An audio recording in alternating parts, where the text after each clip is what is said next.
There it is, chat. Welcome in. Awkwardish Source, Cannibal. Oh, he gave me a fart button. Paint Liquor. And it's an unlimited fart button, really, because I have no idea actually how many sounds it produces. I feel like we made it around the horn. I think there's like I started 10. hearing duplicates, but I didn't count. Like so we'd have to do that test and start from scientific. scratch. We'd have to science it and get back onto the whole. Welcome in, everybody. Hello. How are ya?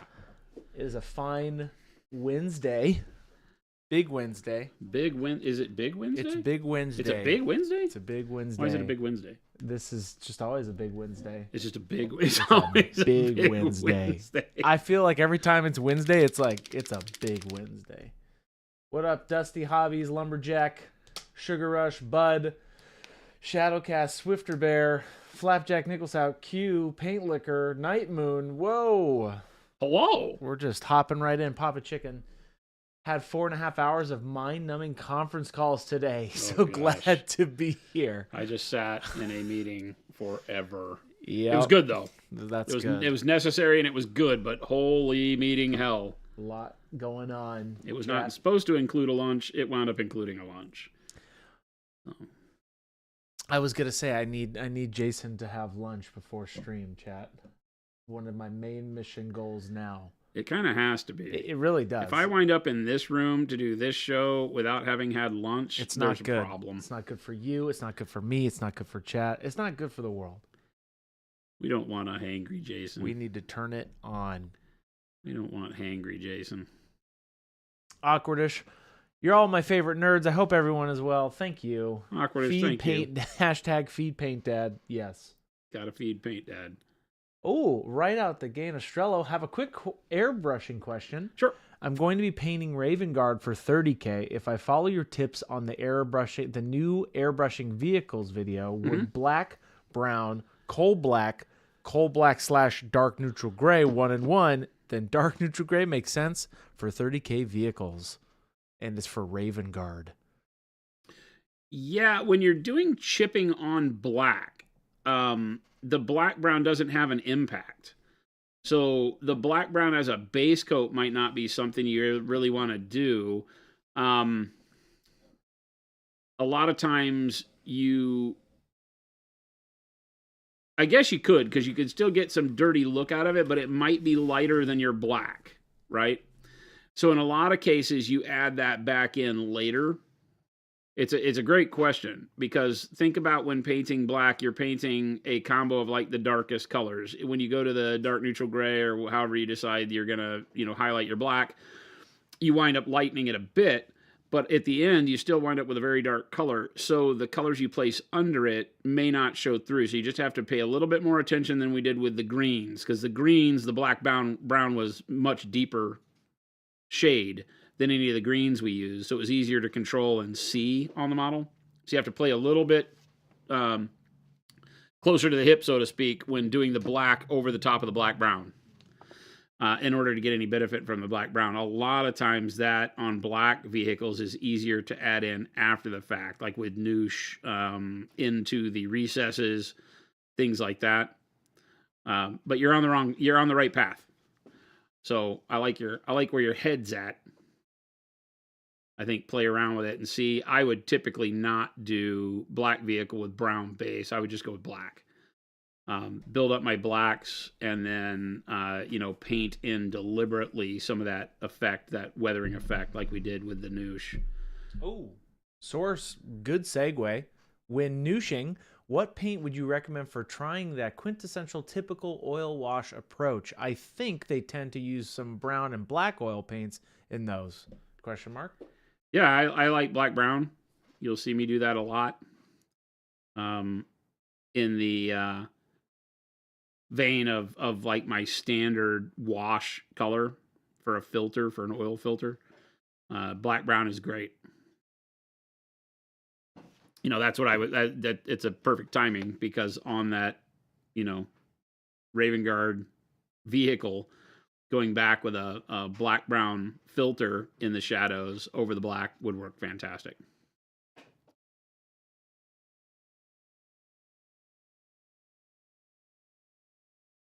Welcome in, everybody. If you're tuning in, we are continuing painting up our units today with all the details.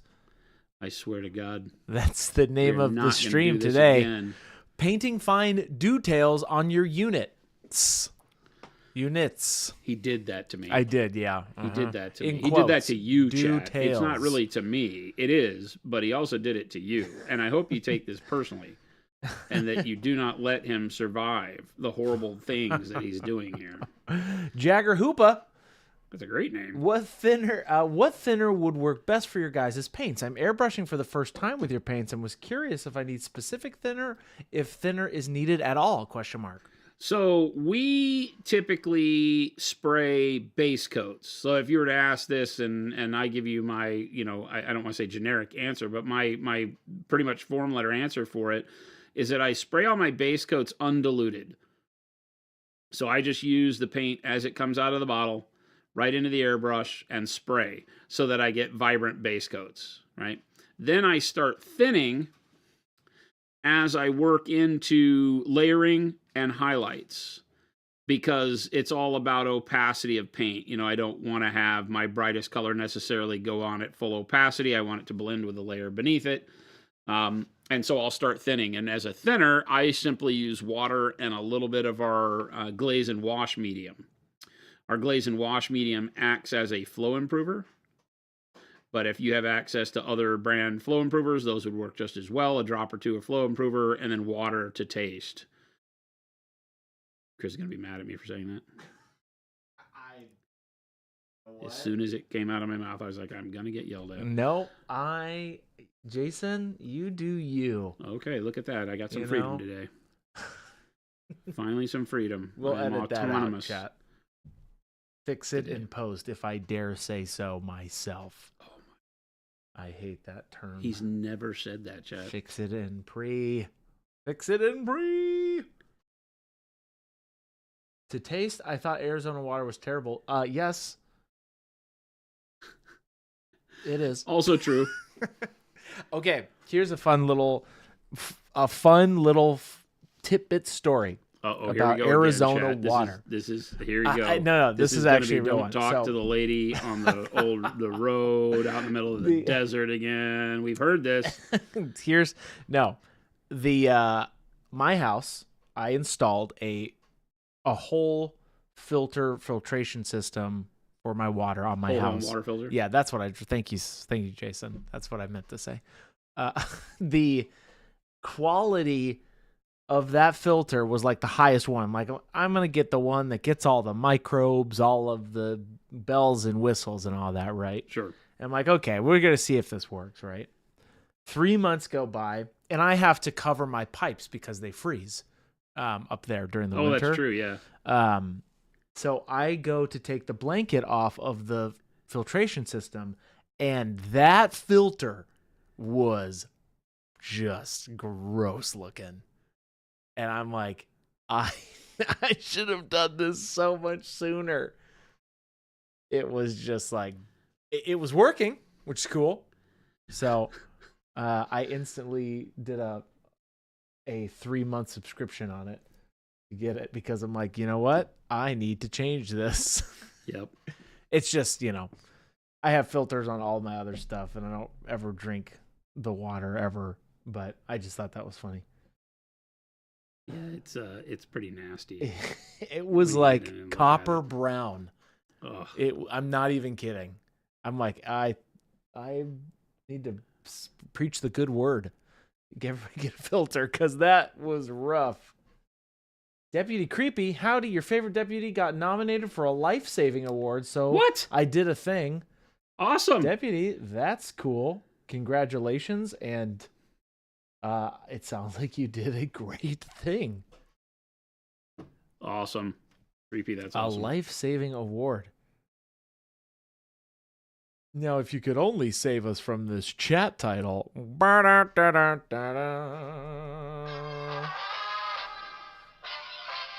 There it is, chat. That was my only one. It's my only one, chat. One of the day. This is, you see what I have to put up with, chat? Do you see what I have to put up with? I don't understand. Ah, Dr. Keenbean with the sub. Thank you so much. You Sub said that with was the only Prime. one of the day, and Oh, it's then it's coming, chat. Papa Chicken, can we all agree that home maintenance is the worst kind of chore? It is, but it's so worth it. I was gonna say it's one of those rewarding ones that you Yeah. never wake up excited about. Yep. I mean, maybe sometimes. Once it's done, though, it does. I will admit, it does feel great. Yeah. When you're done with a big house project, you're like, oh, this is life changing, and it's a good thing. Definitely can be. I'm with you on that. I am with you on that one, Christopher. Oh my gosh, Shadowcast as well for 1 month. We are just rolling in the subs. Are we cooking with fire? Thank you so much. I only get 3 of those, chat. This is. That was my 3rd one. You remember how I told you, he's lying? Hey, I think the sound box is a good idea. It shows that we're here, we're present, we're painting, we're excited. Did the painting on camera not do the job of telling people we're painting? I'm just asking for a friend. Oh wow. See what I tried to do here, chat? I tried to encourage and I was shot down. That's okay. Okay, now he's not using now he's using his mouth instead of the sandbox. That's what we should have done, Chris. Yeah. We should have been like, hey, check it out. We got a new sound box. And you just do it with your mouth. He's just Chris, the Foley artist over there. He's got like a cat litter box he walks in for the crunchy sounds. That's hilarious. I have been to a Foley set. I have as well. I've been to a studio that I helped design a studio. They're so cool. And build a studio that was strictly for doing Foley and voiceover. I loved they just in the for middle a video of the room. game company that did their own sound effects. They're crazy people. They're so cool. It's such a cool, fun thing. Like It is very imaginative, right? Yeah. Like beyond the ability to understand sometimes. Like, you did what to get that sound? Yeah. Well, I tied a hot dog on a string, and then I got one of these paper airplane things. And I tied the hot dog string to the paper airplane, and then I gave it to my dog, and sure with a microphone on his head, and I just said, "Run free, Frodo." I'm sure it was fun to build that. You said you built one? Yeah, well, I had to build a studio that had a room that was for Foley. Oh, that's fun. And learning what they needed was a lot different than just a normal instrument room, right? They needed a lot of like multi-level areas to set stuff up on that could be mic'd at various levels. It was kind of like building a sound stage. Yeah. And then the stuff that they had brought in was crazy. It was like a litter box. It's weird. One of the big things was like a huge cat litter box, and they would fill it with various rocks and stuff, media, rocks, sand, and they kept all that off to the side. So we had to, for the architect, the architect had to figure out how to get them a good area in there where they could store all of the various media types, like rock and sand and gravel of various types that they could use, and it was nuts. Such an interesting job. Night Moon, for your airbrush primer, what recommended PSI and nozzle size? We do everything with a 0.3 nozzle size, a needle nozzle combo, and in the studio we run at 22 PSI for literally everything.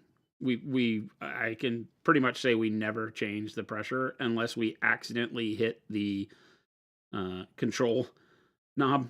Oh, there's no purposeful change of pressure at Monument Hobbies. We spray it 22 to 25, if you will, but we don't ever change it. It stays there. There's no real reason. Once you get to a point where you're comfortable with the airbrush, you can do everything you need at one pressure. It can be higher or lower. A lot of that can be comfort. I know people that spray up in the 30s. I know people that prefer like the high teens and 20s. As you're learning, having lower pressure sometimes can help as you're learning to thin paint, because the lower pressure will kind of make it harder to spiderweb paint out. But lower pressure will always clog up quicker as well.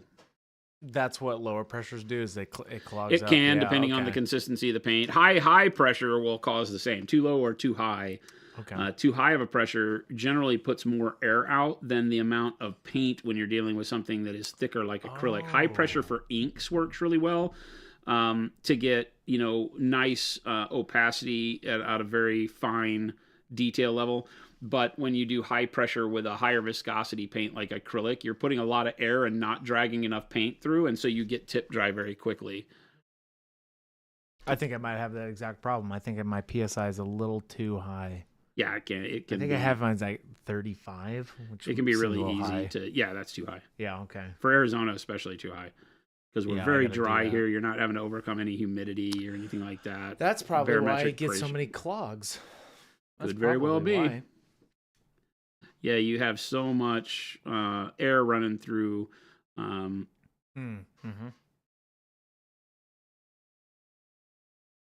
So always do that.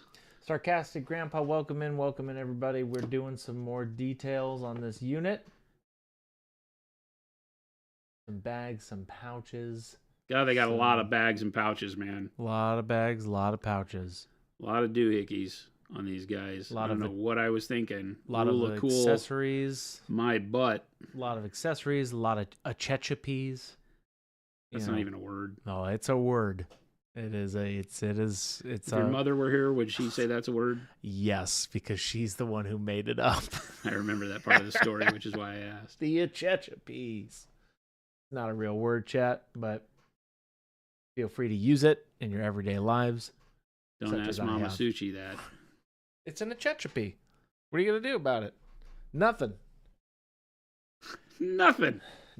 I got a lot. I got a lot of doohickeys too. There's too many doohickeys everywhere, Deputy. Deputy, yes, I'm sure you do have a lot of doohickeys.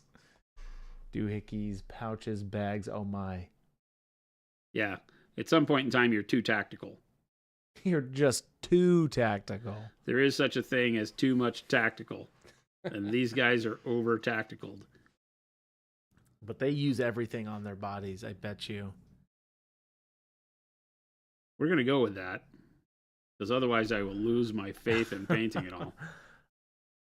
We're going to go with it's all usable. I mean, most of it is more magazine pouches. And when in combat, I feel like there is a point where you can have too many magazine pouches because you can't move. Mm-hmm. You're too overloaded. But, that's a hard spot to reach. They got a lot of stuff. They got a lot of stuff. A bunch of pouches. What is this? 90s Marvel comics? Swifty Bear. That's... You only get one of those. You only get one of those. Oh, Lumberjack. I'm getting my first game of Age of Angra on Friday after I pick it up. Nice. Awesome. Love it.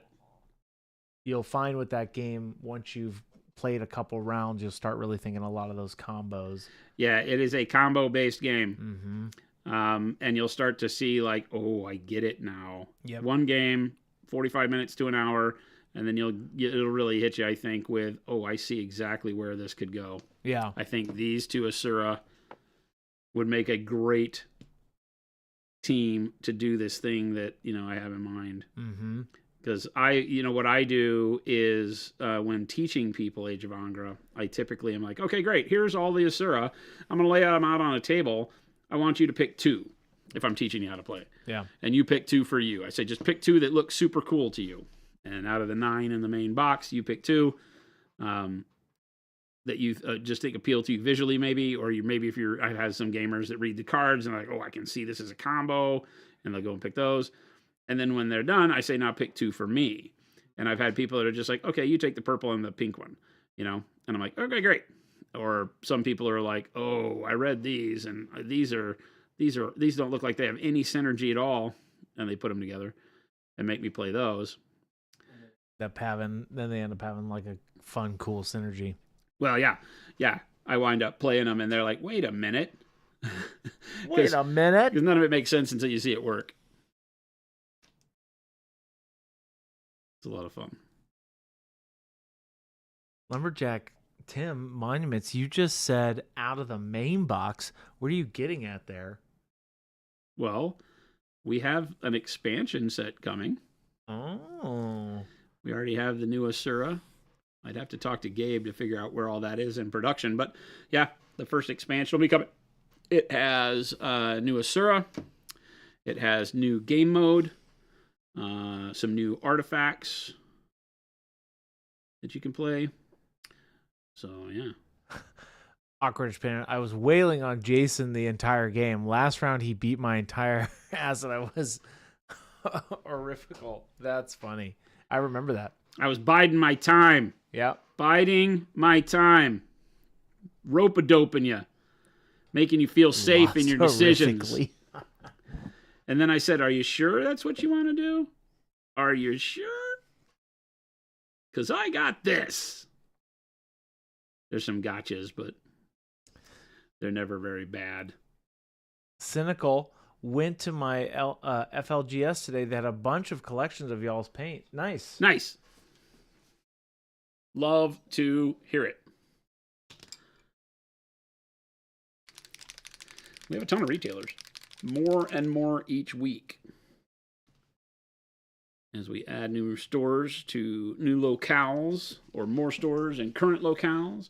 And I keep forgetting to paint the NVG battery box on the back of their Kevlar here.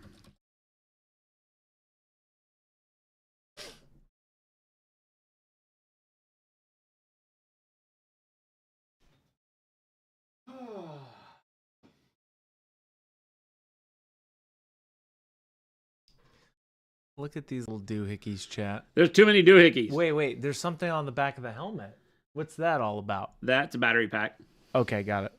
Your NVGs are run on power, and so you carry a power pack on the back of your helmet, so that it's a enclosed system, so to speak. You've got a battery on the back, and then the wiring for the battery can run your NVG, or if you have a helmet light, yeah, okay, right? Or if you have like powered radio headset. Man, they do have a lot of cool little doohickeys. They've got a lot going on here. 100%. What color are the gloves gonna be? What color? I would say almost a black brown. Black brown? Kind of, right? Okay. Does that make sense? Let me go back. A really aged leathery color look. Not black, but not leather, but just an aged leather color. That's my vote, chat. Not hot pink, not plaid pink. Come on, people. What are we doing out there? None of that. You egged them on yesterday. Oh, so you kind of deserve this. I'm just going to throw it out there. No. This is all ruined. Tan gloves, black grip. Ooh. Black leather. Ooh. Gloves of blue. Oh. I was thinking black of some type, but the more I look at it, the less I like black. Now that we've got some other color on here, but we'll black might pop out too much. What about like transparent brown or something over it? Yeah, I might just do like a wash over the tan. That's a really good idea. It helps speed things up, so I might do that. I have decided that any of the guys with jeans or denim on, I'm going to go ahead and do the knee pads in the same... blue? No, the same... Oh, okay, I see. Oh, the brown. Accessory color that we've got going on here. If you all haven't checked out our video on transparents, Baby J's got a really cool leather work up in that. Check that out. That's what I'm going to start doing on my gargants. Because I have a lot of doohickeys. Chris is killing it with his gargants. I got to see him this morning. They're really neat. I had, chat, you'd be proud of me. I had an epiphany night yesterday because after my whole debacle with the gargants getting ruined because my airbrush mistake thing, I rallied back. And then yesterday I was just playing with it. And I'm like, oh, the skin is going to be so hard. And then I found this really fun, like rhino elephant looking workup, and I was just on fire last night. He did a great job. It looks like elephant hide or rhino hide. It's some really good brown, gray kind of stuff. It's almost like the rhino from our game that I painted. Yep. So I was really digging that. Definitely gives. They're not stone giants, but they look like they would be a part of the world of like a mountain. And then Jason had the idea of doing some war paint on them, and I'm like, I'm just gonna make them like that instead of making them stone. They're gonna be just in the world of stone. They're gonna have a bunch of war paint on them. Well, yeah, I mean, you got to think like things made out of rock doesn't carry very well through to the visual. Yeah, it's a little too much almost. Or you think of like gargoyles, where they don't have a lot of bendy folds in their skin. They seem very stiff. Yeah. And those gargants, when you look at the sculpt, they have a lot of folds in the skin and the fat on them and stuff, so they just feel more like real flesh. So that makes it a little rough to envision it any other way. Mm-hmm. My humble opinion. So I like the rhino hide idea. I Looks really good. And the coloring was really great. So. Yeah, I'll put some pictures in chat. Monument Jabe is in chat. Don't know who that is. Never heard of him. Don't listen to him in chat. He's super gluing rocks again. You're banned. Can I ban people? I can ban people. You know, technically, I can ban people. I have the power. Technically, he just learned something very horrible for the rest of us. You're banned. You're banned. I'm gonna ban Gabe. Technically, Gabe, I can't stop him because my hands are busy doing something very important. That's right. And I can't reach over this desk and throttle him senseless. Ban Gabe. Awkwardish. Hashtag justice for Gabe. No. None of that. Justice for Gabe. Boo. No justice for Gabe. Hashtag justice for Gabe. Oh my gosh. Where's my weeping vase? That's funny. Awkwardish. I wish I could invite everyone to the office to spend a day with Chris and Gabe. No, you don't want that in your live chat. Because it's pretty nuts. These two together are a debacle in the making. An unstoppable force meets an immovable object. That's what it is. Sort of, yes, maybe. That's pretty horrible, but Batman and the Joker. You decide who's who. Every time I see Gabe's name in chat today. No. Poor Gabe. I only get 7 of those. Poor Gabe. No, he's all right. See? Gabe, he's all right. He's all right. Gabe's all right. Augustus for Jabe. That's funny, Game Delay. That's funny. You get 1. You get 15 points, Game Delay. It's like, whose line is it anyway? The points don't matter. 5 million points. Yeah, but anyway. But anyway. Yeah, but anyway. Moving right along. The Gargants, they're coming out great. Really liking them. Having a great time. Great workup. And I was painting till late. I did one, and I'm like, I'm going to do another one. Chris walked in this morning, and he was a little disheveled. I was like, Christopher, what's going on? I was up a little late last night. So what were you doing? Playing video games? He's like, no, I was painting. I was like, hell yeah. How's it going? And then he showed me his giants, and I was like, that's rad. So yeah, it came out good. That's about the only excuse you can use around Monument Hobbies to come in the morning and not be energized is if you say, I was up too late painting, and then you show me bitchin' models. Then it's like, okay, you get a pass. You get a hall pass. Yeah, I think I went to bed like around 12:30. Dude, because it was living like a teenager, man. I know. I don't ever really do that. I even went to bed early last night. I went to bed at like 11. Yeah, I was. It was a whole thing. Tried to fun glaze some of our glaze and wash medium with some water, transparent brown and black wash. It was very fun. don't like it when Gabe is in chat, you know? So I just don't like it, chat. Why? It's just, I don't know. It's just like a serpent is in the tall grass or something, right? What's wrong with Gabe? Yeah. Why are you being so mean to Gabe today? What's wrong with Gabe? Where do I begin? Oh, Jesus. Give me 15 reasons why Gabe should be in chat, and I want it in song. You want 15 reasons? All right, chat. You heard him. Here we go. Here we go. All right. Number 1, he's Gabe. That one, self-explanatory. Number 2. Oh, this. Okay. Number 2, he's just like a bad person, you know? He's just a maniacal laugher. He punishes you. He says horrible things about my family. That's true. He does. How many times? Him and Philip, I can't get a real thing. He's like, your mom. Right? Okay. Number 2. Gabe, I was on your side, but now his list is pretty tight so far. Here we go. Number 3. He shows up to work late. I mean, hey, yeah, I know that's only 3 I'm counting. Number 3. When you're late, chat. I mean, there's not much there. Number 4. Number 4 is number 3 repeated.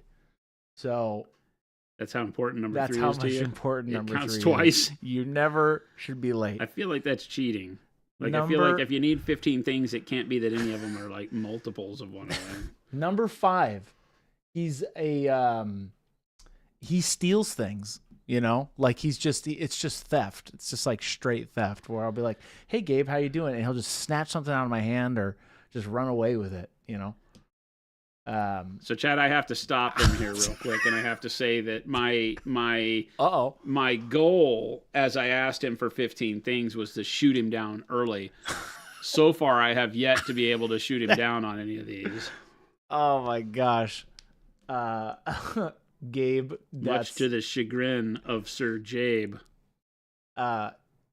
Gabe says number 5, gale sails in light thunderstorms. That's for another day, Gabe. That was number 6. He's related to the Fishers because he is a Fisher, and that whole family is just like a low, you know, like a squinty. I've got a, you know, what is it? Not a low brow, but like I'm always skeptical of that family. I'm always, you know, squinting at them and being like, you know what? I'm onto you, right? What number am I on? They are so nice. Oh, no. Yeah. That it almost makes you wonder if there's something up, right? Jason, you're the getting whole it. Fisher family is like a Dateline episode. They were the perfect family. The perfect neighbors. And then it's like a cult. Dateline. This is like a Guyana Punch story going on here somewhere. It always ends like, you know, you killed your neighbors, right? You know they killed their neighbors. They were always so nice. Number 7. They did a heck of a barbecue. Number 7 is... Have you ever seen Texas Chainsaw Massacre? I haven't. What? I haven't. I can't watch that movie because I've heard horrible things. Horrible things as in scary things. So the original one is it still holds up pretty well. The Jessica Biel, I call it the Jessica Biel one, but it is got a lot of other people in it too. But I think Lee Ermey's in it. Is pretty downright terrorizing. It's not as bad as the remake of Hills Have Eyes. That one sent me into never watching freaking horror story. Never watching that. I have heard horrible things as in scary. The scene in the camper with the mom and the daughter made me never want to watch another horror movie. Oh, dude, I can't even. I was like, okay, they've taken it too far. Like, there needs to be something that makes me feel like those two people didn't really die. Ugh. Yeah, I can't do that.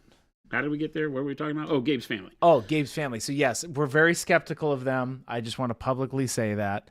And then 7 through 15 is that it's Gabe. And if you want me to elaborate, All right, I have to call you out again. You can't do that. Oh, You okay. can't just All be right. like, You know what? here's 15 reasons right. why Gabe is evil. It's because he's Gabe. You're 1 right. through 15. Okay. Number 7. Gabe always wears these really like gaudy pants, like they're really flashy pants. Like they're very distracting, they're just. He does? Yeah, they're just like weird, dude. What are you talking about? And they're like, they're ha just ha, like jeans. my pants are better than your pants. And then I'm like, hey, dude, don't get mad at my pants. And he's always like bullying me about my pants, which leads me into number 8. Gabe's a bully. How did we get there? Number 8. the tall tale of he's just a bully. He'll come at you and he'll like, punch you right in the face. And you're like, what is that for? He's like, because you're you. I love Zazen says, you guys should box on stream. No. I would go for this. I'm ready to die, Gabe. I would go for this. Come at me. The OG chainsaw has no blood in it. Yeah, because it was before that time, right? Yeah, the OG. Your wife couldn't handle the Hills Have Eyes? The newer one? Oh, my God. It's horrible.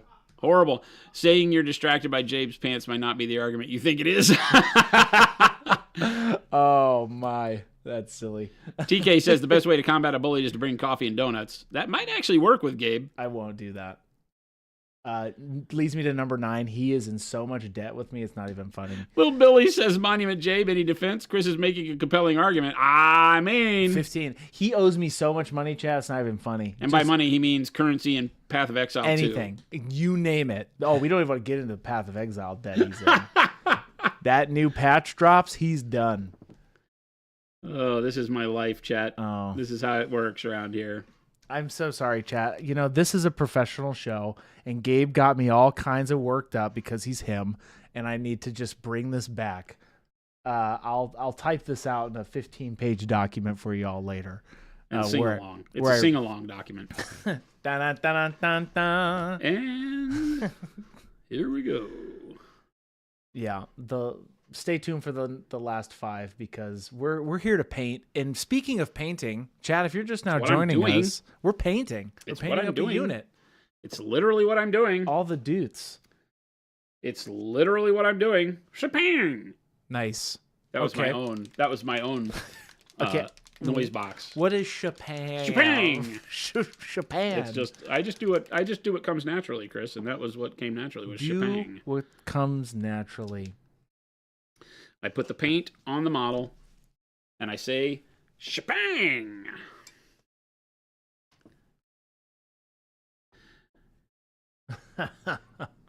Oh. You guys all know I kid. We all know that Gabe is actually a horrible person, so, we get it. We're all on the same page, right? I think what we know is that Chris is rude. What? I speak nothing but the truth. Chris is very rude. The truth hurts, chat. That's why I'm always in pain. I think it's that Chris is super rude. That's what we've learned here today. He didn't even give Gabe a platform to be able to come back and answer for these crimes that he is accused of. Right? I know for one that the Fisher family is very, very nice. Oh my gosh. Although, what are we doing? I mean, like I said, it was fairly compelling. Oh my. That they might be too nice. Said every serial killer story out there. Yeah. Yeah, not gonna lie. He's got a point with that one. That's the only one that kind of stands on its own. The bully thing, Gabe can be a bully. Gabe is a bully. We all know this. He can be a bully. He comes in here, he's like, I don't know that that's indicative of who Gabe is through and through. We don't have enough time. We don't have enough time. There's many reasons. Jason, yes, sir. What are you painting all the dark neutral gray? It's dark warm gray for those of you that are paying attention. I'm so sorry. I got so flustered about the Gabe subject. I'm back. Here we are. Okay. So dark warm gray as the base for the masks. Mm-hmm. They've got rebreather masks on here. And I'm doing dark warm gray as a start. This one even has what appears to be like eye slits. This one's really weird. This one doesn't seem to have like eye lenses. This one seems to be like a full face covering mask, and it just has 2 eye slits. But then the NVG, the fold-up NVGs don't make a lot of sense. If he's got a full face mask. I love the color choice for the skin. It's just shadow flesh. Just a little bit of the wrist popping out. It just I think helps a lot. Made the biggest difference. It just, it brings a little splash of color in on most of them other than this guy. This guy's got one forearm where the sleeve is pulled up. That's great. Most of them just have a sliver of it's just flesh shadow. tone. Wow, that came out great. Anyway. Some of them don't have any. Some of them, the sleeves don't allow for any of the flesh to show through, which is also cool. But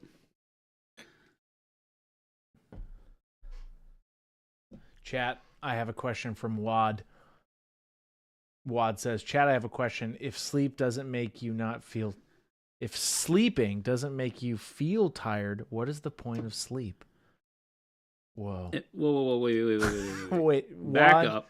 Wad, sleeping is supposed to refresh you when you are tired. So you got that backwards, unless Chris is reading it wrong. Nope, that's it. Wad, you're just wrong. And that's not very deep. That is, it's so deep that it's the opposite of deep. It's become shallow again. Super duper John, what's up, everybody? Hey, thanks for inspiring me to get back to painting. Awesome. Super duper John, thank you for being you. Yeah, Super duper John sponsored a freaking giveaway on the channel the other day. Where we gave away a mega set. Wad, okay. Feel not tired. My bad. Okay, I see. If sleeping doesn't make you not feel tired, feel not tired, what is the point of Wad? I might have just had a small... See, that's what I'm saying. Is that Chris read it wrong. No. He corrected. Chris is okay. Chris read it. Chat, you guys are talking to Gabe, aren't you? Yeah, I did read it wrong, chat, but we'll never tell Gabe. You know, the thing is when you call one person a bully, I'm so sorry. It may be true. When you say we're all bullies, Christopher, it might be you. What? Just saying. What? I'm just saying. I knew this day would come. You got found out? All these pesky dwarves coming into my mountain. Chris may need some sleep. I'm a little tired today. But chat, I'm here. I'm ready. I'm willing. I'm on fire for painting right now. That's great. I love when people get jazzed for the hobby. Oh, I am. Yesterday, I'm trying to keep the train going. Like I'm ready to go. Rearing and ready. Chris was the imposter all along. Never. I've been undercover for a long time. You know, actually, I had this hypothetical to Gabe the other day. I'm like, what if I am like a undercover CIA operative, right? Having to go through this long friendship with all of my friends to like finally catch that, catch them, right? Like, what if I was just like this, super undercover CIA guy, and I've got everybody fooled, and then one day there's just like a raid on Gabe's house, and I'm like, Mr. President, we got him. That's who I am, chat. This takes us back to, is the Fisher family trustworthy? That's a 50-50. Because Christopher is a government plant. Oopsie exposing poopsie. The Fisher family is what I just heard. That's what I heard. That's what I just heard. I'm on it. Does Chris or Gabe change Baby J's diaper? Yes. Zazen. Yes. Of course. Yes. Of course. Somebody has to. Gabe doesn't do anything here because he's too late to even work. So. Gabe. Uh-oh. He's going to open that door and throw sharp objects, and if it misses you and hits me, I'm going to be pissed. Where is Shelby? Shelby is she's done. She's canceled. What? The Shelby show's done. I am the captain now. No more. This is a serious business of painting. None of this tomfoolery. None of these happy-go-lucky moments. This is painting 101. Get ready. That's Was that believable, chat? That's a pretty serious accusation there. With doghouse hobbies, with fart jokes. We only get a couple. We've already stated that many times. We only get a few. Rare form.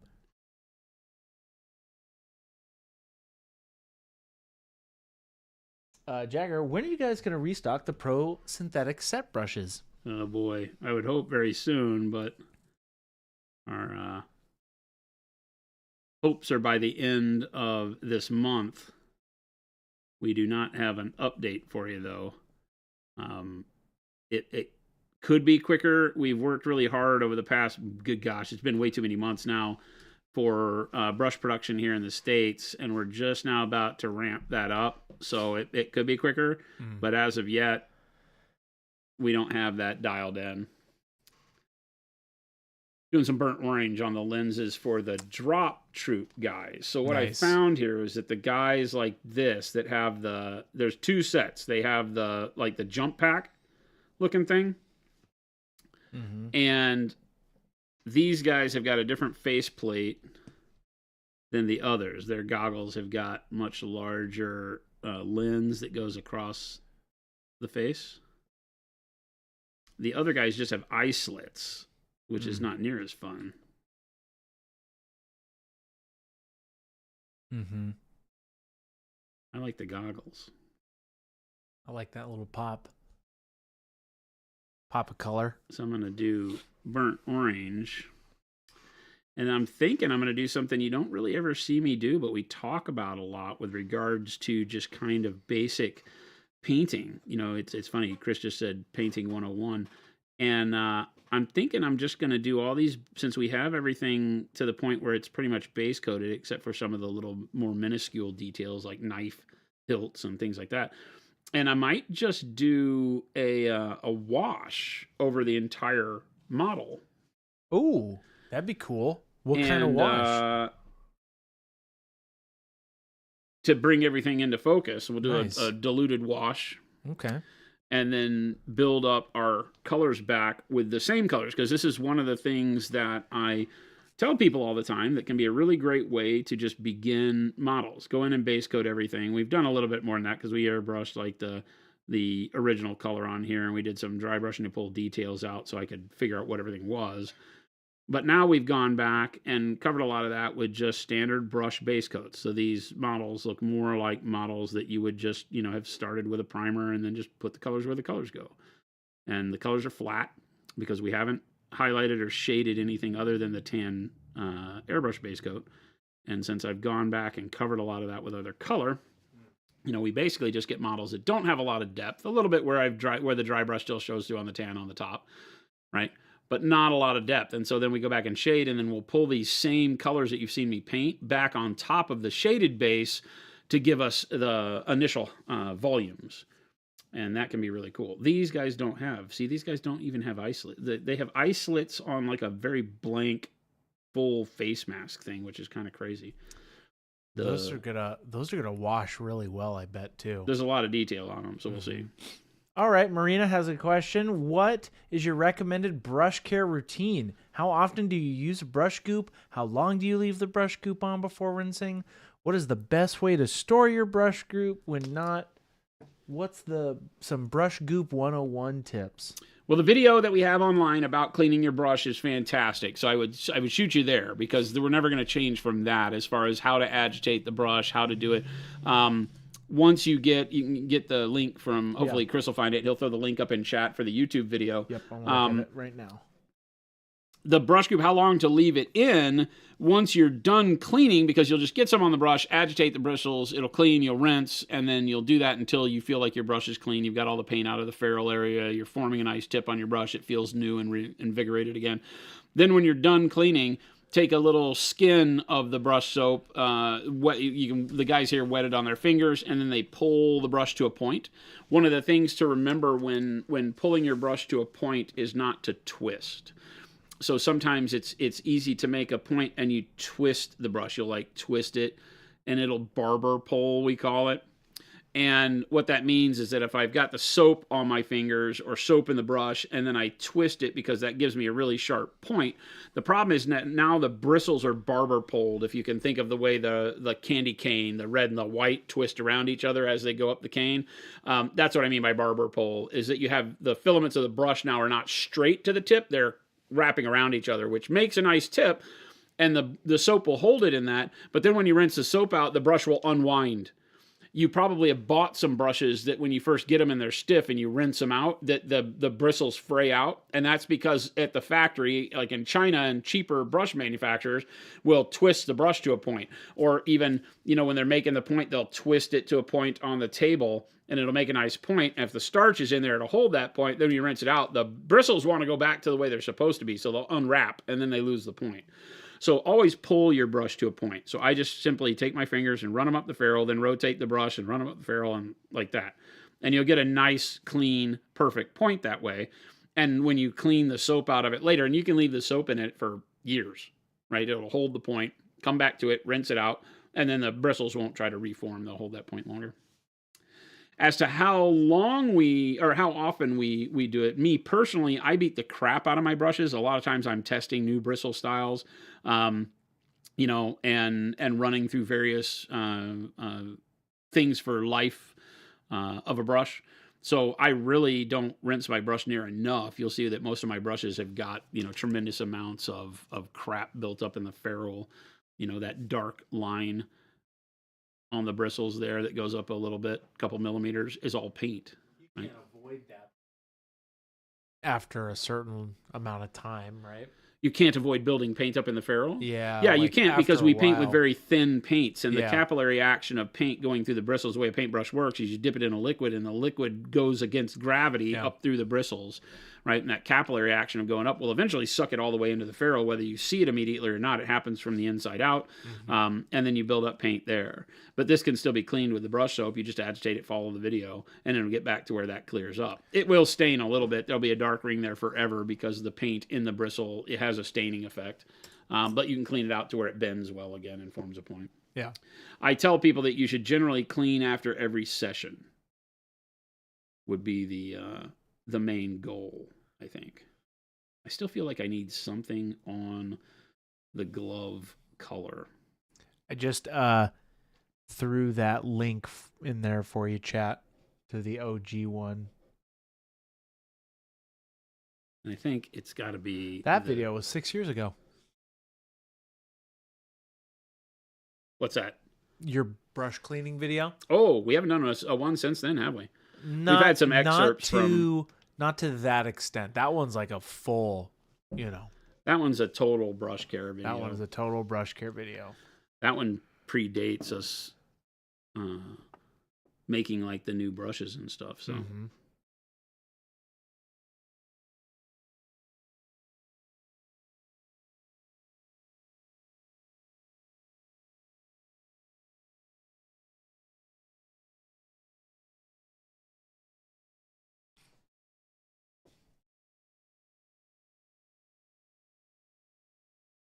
Papa Chicken, I found success in avoiding getting paint in the ferrule by painting only with the back of the brush. Interesting. The butt end, you mean? With the dusty hobbies. The end that... With the butt? Yes. The end that Chris puts in his mouth? Oh, no. Oh, no. The butt end, the one that Chris puts in his mouth. I mean, Yikes. That was the story yesterday, chat. Yes, it was. And he had just stirred the paint with the butt end of the brush and then inserted it into mouth and wants us to believe he does not eat the paint. I'm a good boy, except I have a story for you. I've had a very interesting full circle kind of relationship with painting recently. I went from a deep hatred of my clogged, airbrush debacle, we'll call it the bursting of the air bubble, to painting Nirvana last night. So I don't even know, chat. A lot of mixed emotions coming from me. A lot of mixed emotions. Yeah. Wad, that's silly. Actual footage of Chris. Yeah, it was Yeah, I was something else that night. Angry, not a good person, I would say.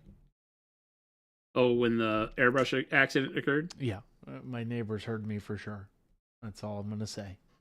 There is nothing good when stuff like that happens. Just like, and it got all over my gargant, and I'm like, ah, why, God, why? It was not good. What have I done to you? Yeah, definitely that. What have I done to deserve that alone person on the island? You know, just like the, what happened? Dun It's dun chat. I'm having I did something bad, chat. What happened? There we go. Oh, I slapped the button. Why am I looking at me? Sorry, 1 second. Okay, everybody calm down. What is going on? Sorry, with this guy? I went over here to Chat, we're hiring. a button press on the record, and I fat fingered one of the rando buttons. But look at that. See? Catastrophic, fixed, right? It's a part of the landscape, chat. You know? Chat, we're hiring. Stuff happens. Operator error. Yes, it was. Any suggestions for good starting airbrush that's not going to break the bank, but also not terrible? I have an old compressor. I inherited a brush, but can't get parts for it anymore. Okay. The Iwata Eclipse is a great starting brush. That is a good, just a good solid brush. Yeah. I think they're all great. The Grex, TG and XG, like we partnered with and sold for a while. I think we still have some XG top triggers left. Don't quote me on that. I think the TGs are sold out though. And are great. Grex makes a great brush. Those are the two that I put up there above all others for starter brushes. Harder than Steenbeck makes a great brush. It's expensive, but is engineered very, very well. They're owned by Iwata now, so but allowed to do their own thing, which is very, very cool. I appreciate Iwata for that, but I really do like Iwata as a starting point.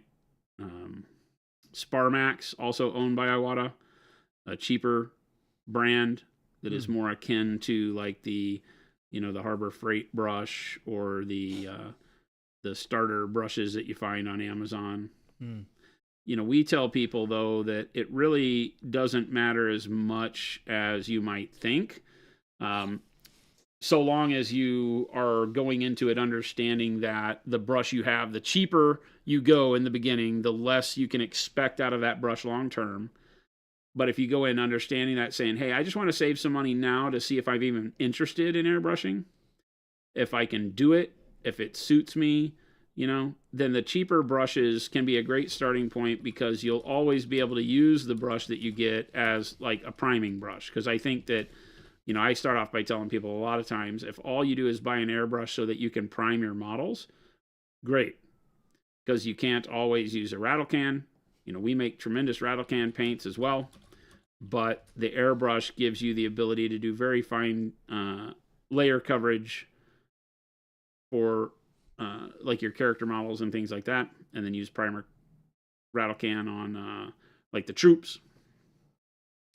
So you've always got an out with even a cheap airbrush. Oh, Chewy painting. Rating with a party of 10. Welcome in, Raiders. Welcome in. Hello. Thank you so much, Chewy, for that raid. Always appreciate that. Welcome in, everybody. Jason is painting some details on this unit we've been working on for the last couple weeks. Couple days. Whoa. Last couple weeks, welcome in. Chat, we're hiring. Well, that's it. He's been fired like 3 times in the last 20 minutes. That's right. Today is a big fire day for me. Fire sale.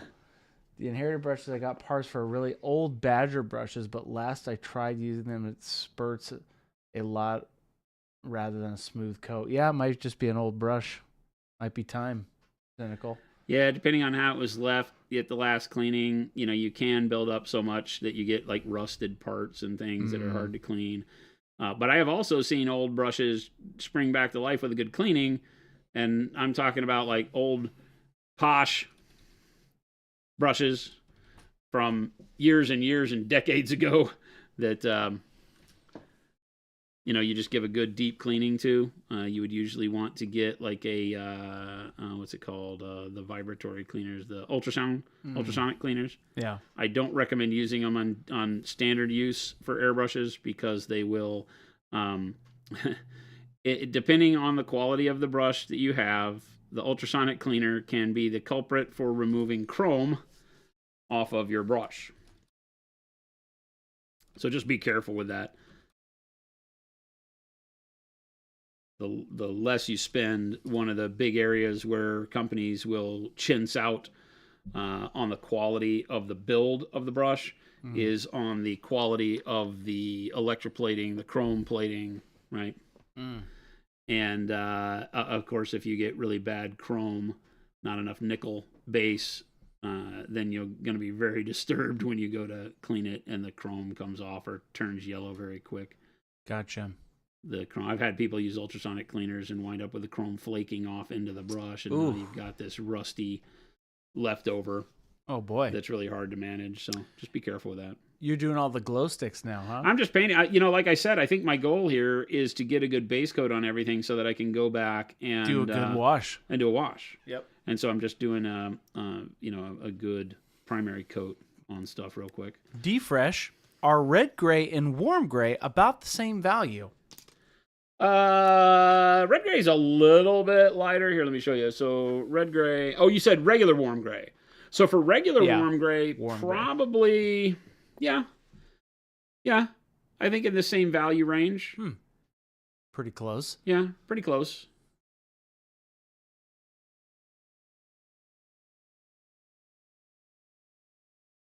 Pretty spot on. You wouldn't use one to highlight the other. Although the red gray might look a little brighter because it's a different hue, right? It goes in that reddish, pinkish area. Red gray is great. Love red gray. Burnt red. Ooh. Burnt red. What do you get to do burnt red on? Red oxide.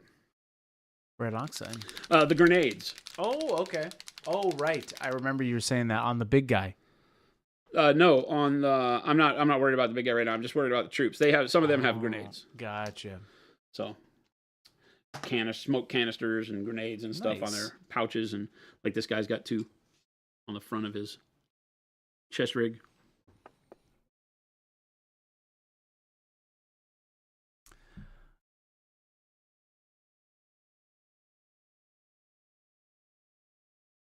There might not be a reason to have your grenades red, but you know, I want a punch of color on here. Yeah. So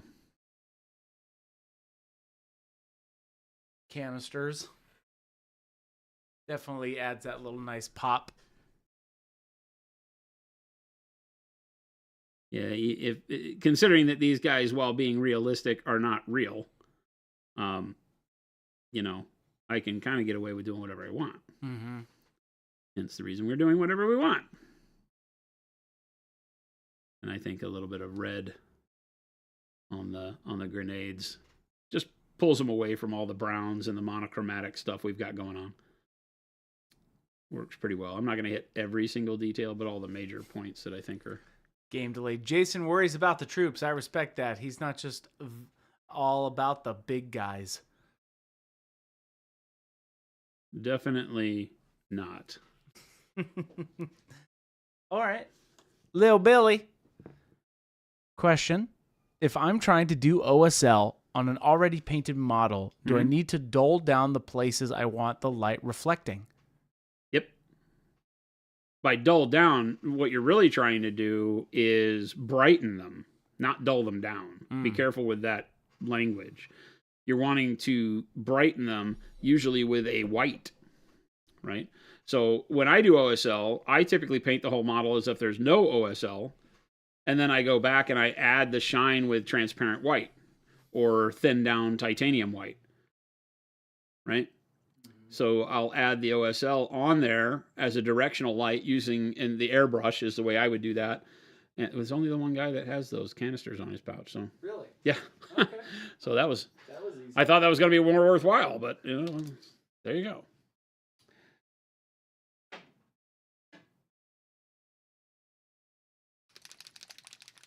There's another guy that has one grenade on his chest rig. Zaz is asking, are you going to do a desert base?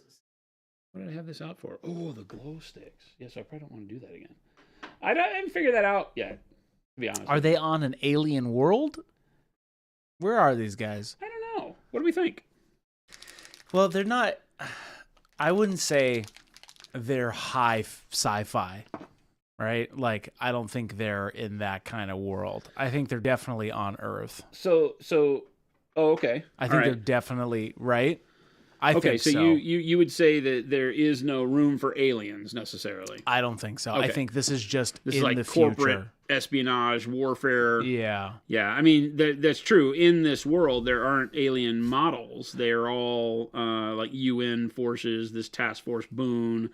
I think that they are meant to be in that space where maybe they do travel to other planets, but Okay. that doesn't make a lot of sense considering they're not environmentally secure suits. Right. Okay, so they couldn't be like on Mars or anything. I'd have to read back into the thing in the near sci-fi because I do believe it's more of a wars on Earth between corporate entities and military forces and things like that. But it might look that they're Drakenfar, they're on the planet Abul in the rules. Okay. So they're okay. So this is definitely in the future. Is it an Earthbound universe? Like, did they come from Earth? Because obviously they're humans, like straight up humans, and they traveled to another planet now where they're fighting for resources. I feel like that's what I read someplace. Yeah. Like, okay. So yes, they came from Earth. Okay. Yeah. And they're on a planet that has atmosphere. Then. Oh, okay. Abul is the only colony planet so far. Okay. Okay, so that it's makes kind sense of like we just got to the... Yeah. Got it. I knew I kind of remembered that it was like fighting over resources on a planet other than Earth. Because there's corporations and government are controlled, all of them fighting over this same plot. So that's good to know. So yeah, no alien stuff that we're dealing with at this point, but... So, but does that... I'm curious what that planet looks like. From the box art, it definitely looks a little deserty or barren wasteland. My plan was to take our snow and make it to where it felt kind of like sand or loose gravel, and then use the coarse and the fine normal grit stuff to build in little rock piles so that I could use all of our texture paints to create a varied landscape of rock and stuff, and then I could put like a tuft on each one or something like that. Oh yeah, people love that. So kind of a barren landscape, but not I guess you could consider it desert as in Phoenix desert. Yeah. Right? Not desert like Sahara sand for as far as you can see. Kind of a thing. Although it's weird, right? Because you see the pictures of the pyramids and they look like they're in a forever distance of sand, and then you turn right around from where they take all those pictures and it's forested and city. That's wild. Crazy. It is silly. Most of the bases show red earth desert, but it's a whole planet, so maybe snow. Yeah, who knows? I'm not going to do snow on these, but you could do whatever you wanted to, right? Cool. I don't really, for me, the lore only goes so far. I guess if you gave me a game where the lore was all in one specific environment and that was it, then I could see that. Necromunda used to be that for me because Necromunda was all in the Hive, but then I started thinking to myself, well, the Hives in 40K, those are kind of environments unto themselves. They're in like the middle of the rad wastes on these blown out industrialized planets. And so they have to have like park layers, and they have to have things that have to have like soil, and some of them will be all city and all that. So even then I can push beyond what the storyline tells you it should be, or, you know, the tech bases that they would put them all on. Yeah. Infinity was a good example. Everything was shown on these stupid hex tech bases, and I'm like, what even is that? Like, then all of the battle tables you play on are like 50 buildings. And I'm like, so there would be all sorts of outdoor environment going on here when the base wouldn't be like this tech metal flooring all the time. You know, if I'm painting something that's steampunk, well, you can still have steampunk that has dirt. So I kind of take each model and think about it, you know, and not only in what colors might work, but what the vibe of the model is, you know. I do like the idea of outdoor landscape fighting, you know. Yeah. Although I also like the idea of city fighting. So like having concrete and, you know, blown out walls and things like that is really cool too. Concrete is such a cool texture too. I think people really like the texture. I like how you do your bases, so I definitely. When do you do your basing? When you're totally done?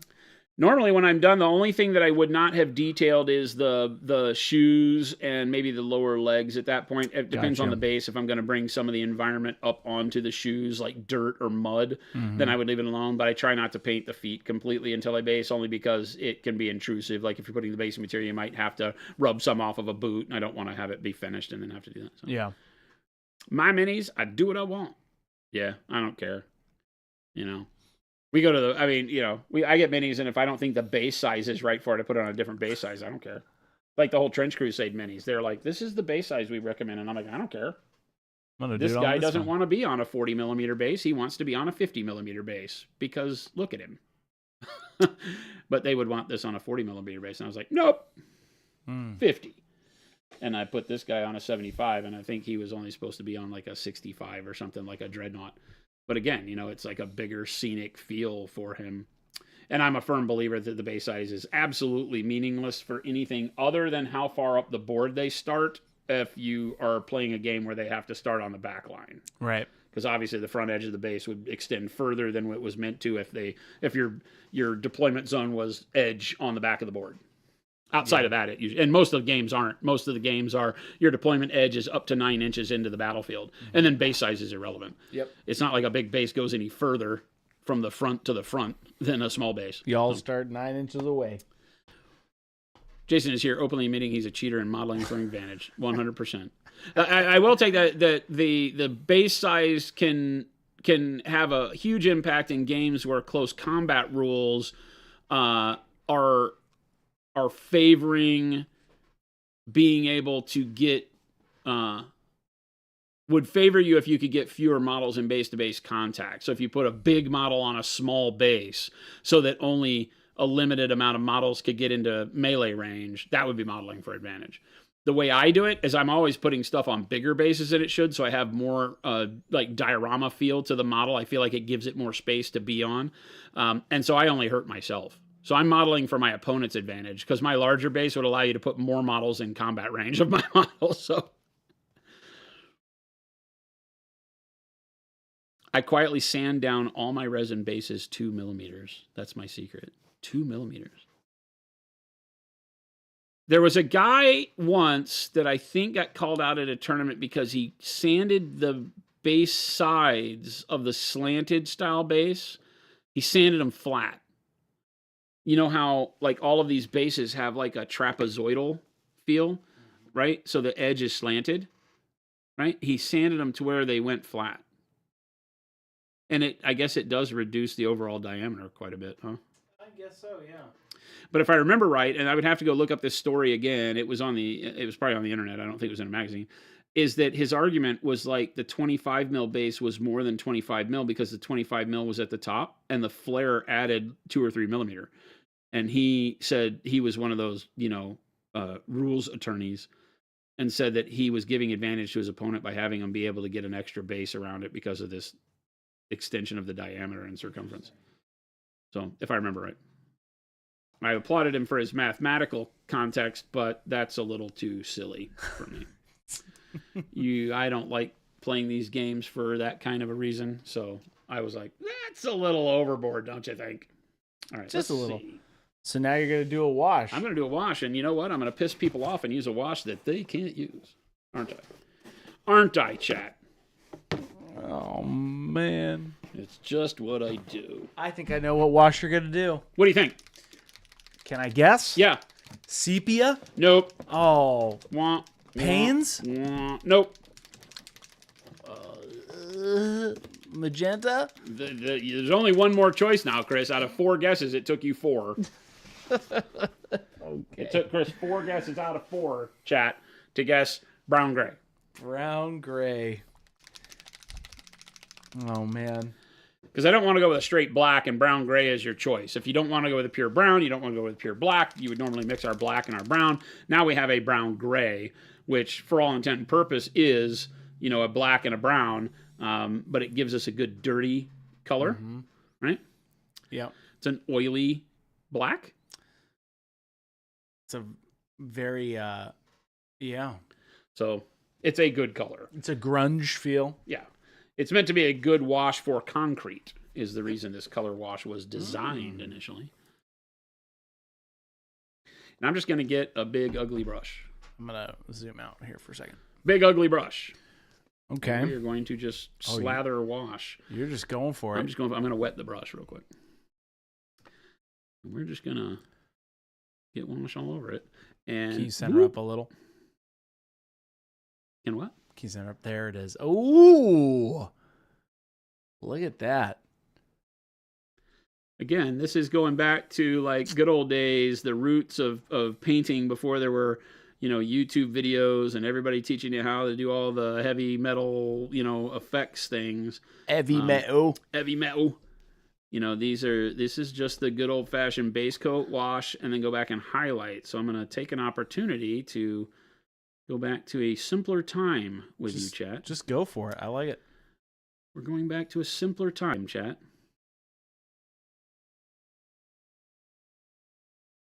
Oh my gosh, yeah, I knew they were going to take a wash well. Look at all those details just on the back. Oh, yeah. Now, how much water you got on that? None anymore. I mean, I put a little bit of water on it initially, but no, I'm not thinning this at all. Okay. I would say this is unthinned. Got it. A little bit of water on the brush initially because the brush was super dry. Yeah. Right? Oh, because, yeah, that's just a grunge brush. Yeah. Nice. This is not a brush that I use very often, so this brush was just dry, and you don't want to hit the model with a dry brush loaded with wash because it'll streak your paint. Oh. So enough water on there to get the brush damp to do going. the work of a real brush and not just scrape paint all over it. You can imagine using a completely dry brush wouldn't do you a lot of good. So, Jason, do you have any, as you're doing this, can you kind of give us some tips on washing in general when you're doing this? Yeah, I'm trying to get good coverage. I'm making sure that I'm not overloading any of my upper surfaces with too much shade. But because I'm going back and I'm highlighting after and painting over this, I'm not washing as a final step, I'm washing as a middle step, then it really doesn't matter, right? You just want to make sure you don't have any big puddles of paint, right? You want to do a zoom in on that, right?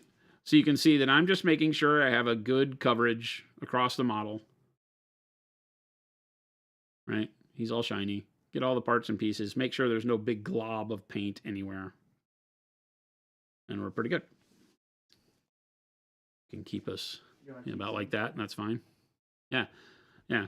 And so literally, I'm not wiping any of the paint off, just a big glob of paint on a big ugly brush, and then start at top and work that big glob of paint down, right? As I keep hitting the glob of paint, it thins it out on the top of the head so I don't get a big black looking puddle where a highlight would be.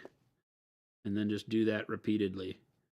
And by using one color over the whole model, I kind of intentionally, but you know, for new painters, unintentionally blend all my colors into the same color family. So for something like this, where it's a military model, you know, and I want all my desaturated military colors to feel like they're on the same planet, doing the same thing, covered with the same dirt, this is a big way to help that along. You know, because like, you know, my brown jeans, my warm brown jeans here, and, you know, all the tans don't do that on their own. So the wash will help shade and pull all these colors into the same hue range, and then when we go back over them, because we've darkened them all down, the same colors over the top of themselves again will be highlights now.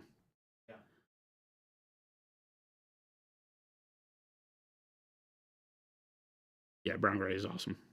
It's kind of the do it all. Like, a lot of people are like, all I need is Nuln Oil, and I'm like, just wait, brother. Yeah, I was just about to say, like, right. Brown gray gives a nice, especially if you're painting anything that you want to have it feel like it's a little bit weathered, a little bit dirty, which is 100% of what I paint. I think 99% of what I paint. The brown gives you just enough of that, but just brown on its own doesn't. And so I find myself mixing brown and black quite often, right? And by doing so, now I've just taken a step out of it. This just gives you a much better solution for that. And again, just making sure I get wash everywhere, because the wash does have a color to it, so you want to make sure there aren't any areas you miss, because they will stand out.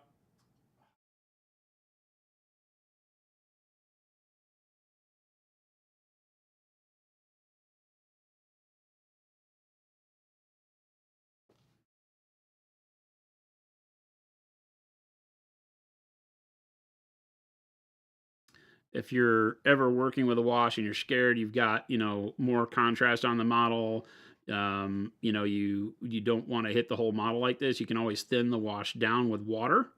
I would start with about 50-50 being your mix. And when you do that, now you give yourself the opportunity to build the wash up. You can do multiple layers till you get to the darkness you like. I'm just saying, screw it, let's just go for it.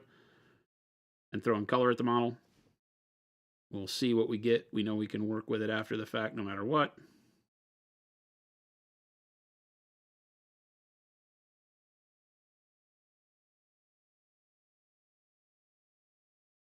Little Billy's asking, tips on necrotic flesh. Necrotic, like painting dead flesh? I guess you got to ask yourself, what color does that represent to you in your head first?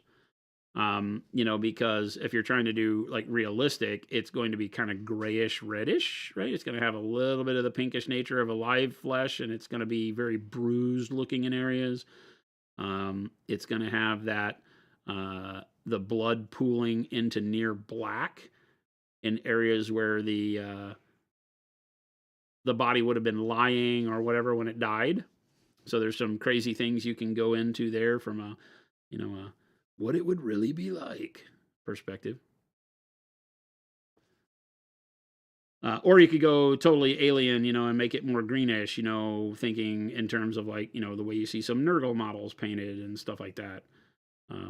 But I prefer to go with kind of a grayish, greenish. I like a lot of our bright warm gray is a fantastic color for I just used that the other day. So, you can underpaint like I've shown in our underpainting videos for flesh. See if this guy's kind of dry at all. I'm slathering on pretty thick, so it's going to take a minute for it to dry, but you can start to see, some of the details popping out. Yeah. And how we get our washes dry to a really nice consistency. You see, they don't cloud up and pool like other manufacturers' washes. They're not going to leave a lot of spots of pigment. It's like a wash, not a like stain. Yeah. Right? Like a splotchy stain. Well, it just does what it's supposed to do. Yeah. Right? It moves along the model. It lays really flat. It does this kind of self-blending, if you will. Not the perfect silver bullet. You still have to make sure you don't leave big globs of it laying in areas. But if you get a nice even coat, then it's going to do wonders for you. And that's all of our colored washes. And the glazed wash medium. The magic behind our washes is available in a bottle as a clear medium that you can add to any color and turn any paint, any acrylic paint, not just pro acryl, but any acrylic paint into an amazing wash. So you could do all this with the colors you have in your collection if you have one you really like. And you're like, what I always wanted is to take this particular gray or black or purple or whatever and be able to turn it into a wash for necrotic flesh.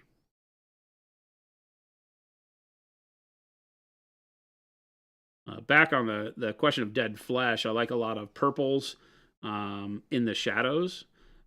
Don't fall victim to the fact that you think it doesn't want to have any of the colors of life filled skin, because it was alive once. So you want to put a little bit of the pinkish flesh tones in it, right? So that it doesn't feel fake. Awkwardish has a question. So question, I know we've seen some previews and heard fun stuff about the 24 new colors. Any idea when you're all going to be ready to give us all the official info on the 2 new sets? Coming up beginning of March-ish. We typically start releasing all the real like marketing info and all that right around a month before launch. Is our shtick, right when we go out to pre-order for retailers.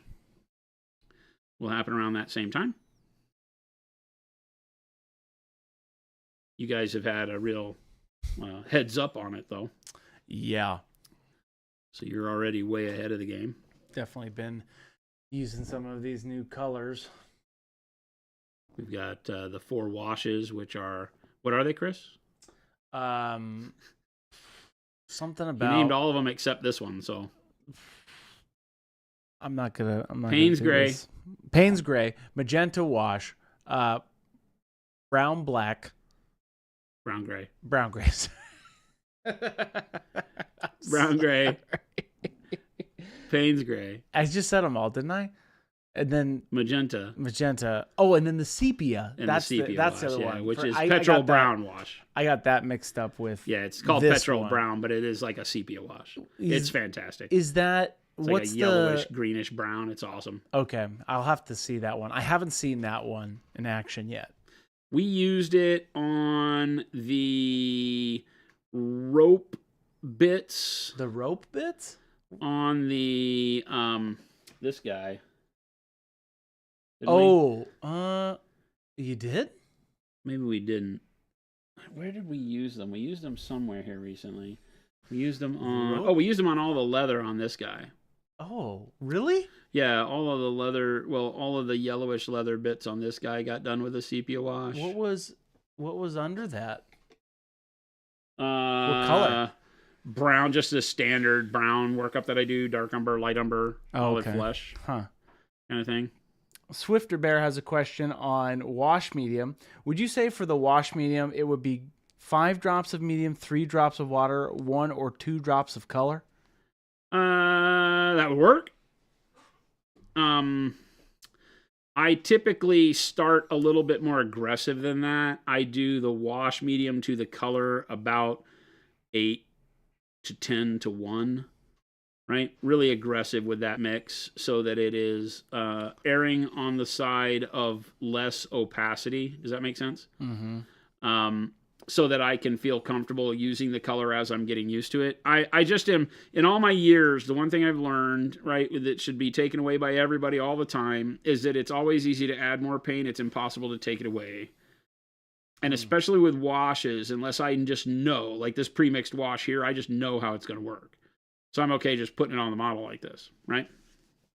If I mix my own, not knowing how the pigment might respond, blah, blah, blah, you know, even if I've done it a lot of times, I typically over mix the amount of medium in and then do 2 layers rather than going for, yeah, let's get it right the first time.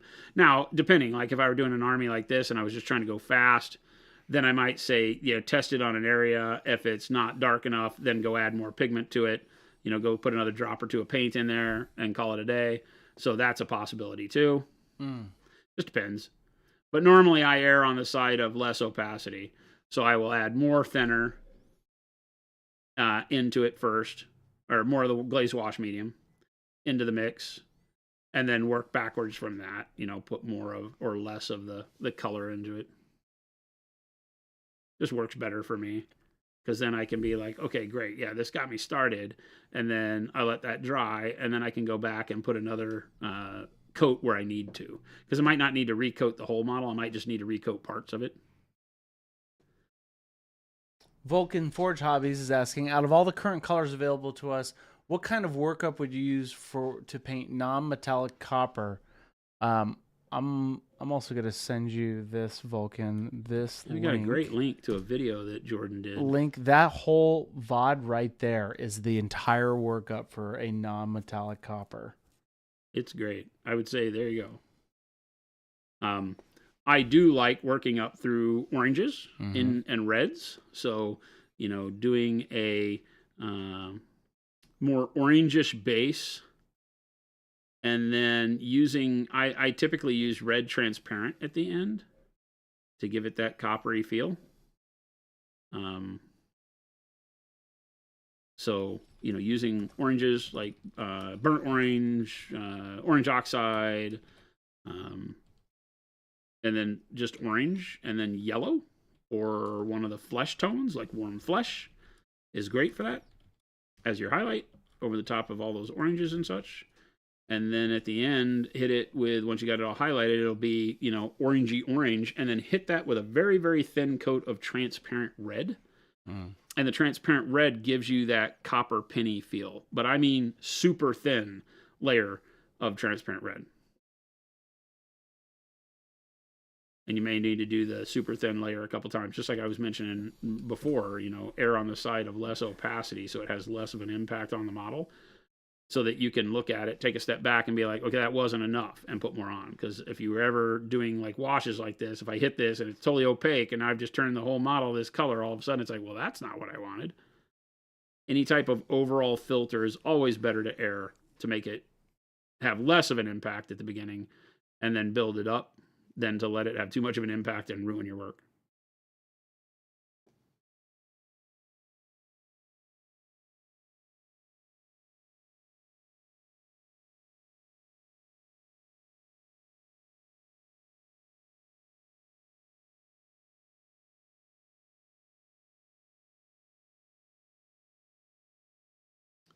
Our washes are too good. They should be illegal. This wash is definitely hitting the spot, that's for sure. Well, these guys have tiny, tiny details It's in these really sculpts. good. It's crazy, right? The little panel lines on the shins and stuff like that. They're very taking the cue from things like Infinity, where it's true scale or as close to true scale as you're going to find. Yeah. And then still throwing a lot of detail after it, as opposed to keeping things overly simplified. They've gone in and said, nope, this is what this would look like, and modeled it on with all the cracks and crevices and doohickeys and buckles and doohickeys, dingle dangles. So here's a good example. If you want to pop in on that shin, that's too much paint. Okay. See how that's too much? There's just too much pool there. So I'll go wipe my brush off real quick, get it back to being semi-dry. I don't want to put water on it necessarily, but then I can just kind of dab the brush and it'll soak up the extra on there, where it's pooled, but still leave enough behind. So now the inside there is just in the panel lines. So about the only place that I hit that felt like it was too much, though. Bingo. Now they're all done. Super quick. Didn't have to use much. I just filled, I don't know, that much in there.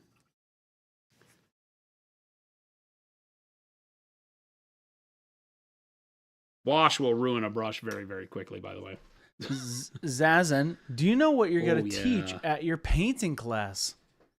Yeah, we're painting red. We're painting Crimson Dynamo from Marvel Crisis Protocol. Crimson Dynamo. Crimson Dynamo, one of the Russian supervillains. I think he's one of the ones that got like their version of the super serum, but he's like an Iron Man. I think there's like a new movie coming out for that. I saw on the Super Bowl commercial. I think there's a new one.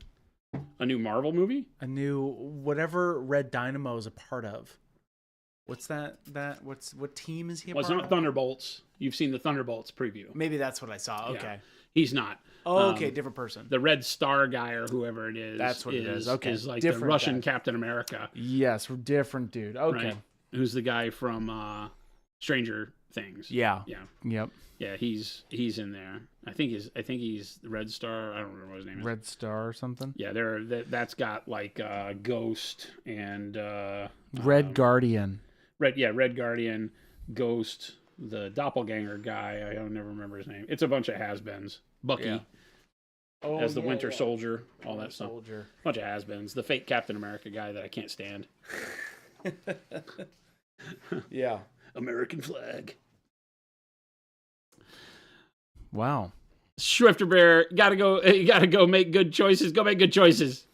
But yeah, so we're painting red, and what I'm doing is using a dark red, mid red, and pyro red, along with probably a flesh tone of some sort. So it'll be a 3-color total class, and we are going to show you how to layer those colors up one another so that you can get a nice looking model. I'll come with a fully painted model.